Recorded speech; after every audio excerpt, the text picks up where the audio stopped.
Hi friends, welcome back to our channel.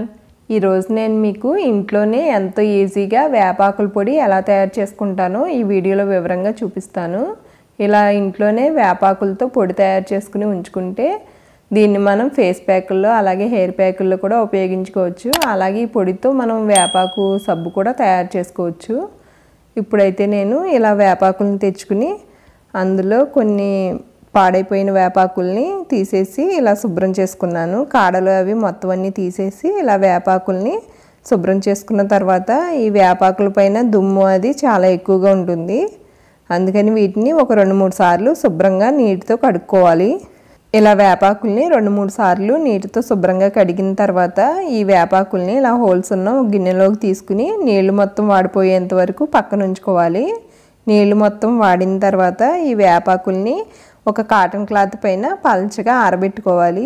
ఈ వేపాకుల్ని ఎండలో కాకుండా నీడలో ఆరబెట్టుకోవాలి. ఇలా ఆరబెట్టుకోవడం వల్ల వేపాకులు కలర్ మారకుండా మనకి వేపాకుల పొడి అనేది మంచి గ్రీన్ కలర్లో వస్తుంది. ఎండలో పెడితే మనకి కలర్ అనేది కొద్దిగా చేంజ్ అవుతుంది. అందుకని వీటిని ఎండలో కాకుండా ఇలా నీడలో ఎండబెట్టుకోవాలి.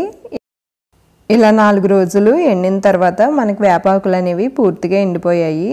ఇప్పుడు ఈ వేపాకుల్ని ఒక మిక్సీ జార్ తీసుకుని అందులో వేసుకుని మెత్తగా మిక్సీ పట్టుకోవాలి. ఇలా మెత్తగా మిక్సీ పట్టుకున్న తర్వాత ఒక ప్లేట్ తీసుకుని ఆ ప్లేట్లో ఒక పల్చని క్లాత్ పెట్టుకుని అందులోకి ఈ వేపాకుల పొడిని వేసుకోవాలి.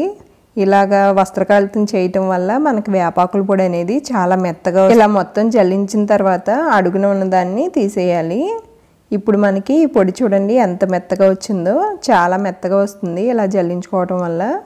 ఇప్పుడు ఈ పొడిని ఒక ఎయిర్ టైట్ డబ్బాలో పోసుకుని ఫ్రిడ్జ్లో పెట్టుకుంటే చాలా రోజుల వరకు ఫ్రెష్గా ఉంటుంది. చూసారు కదా ఫ్రెండ్స్, ఇలా ఇంట్లోనే ఎంతో ఈజీగా ఎటువంటి కెమికల్స్ లేకుండా బయట కొనే పని కూడా లేకుండా ఎంతో ఈజీగా మనం వేపాకుల పొడి తయారు చేసుకోవచ్చు. మీకు ఈ వీడియో నచ్చిందని అనుకుంటున్నాను. నచ్చితే కనుక వీడియోని లైక్ చేయండి, షేర్ చేయండి, అలాగే మా ఛానల్ని సబ్స్క్రైబ్ చేసుకోండి.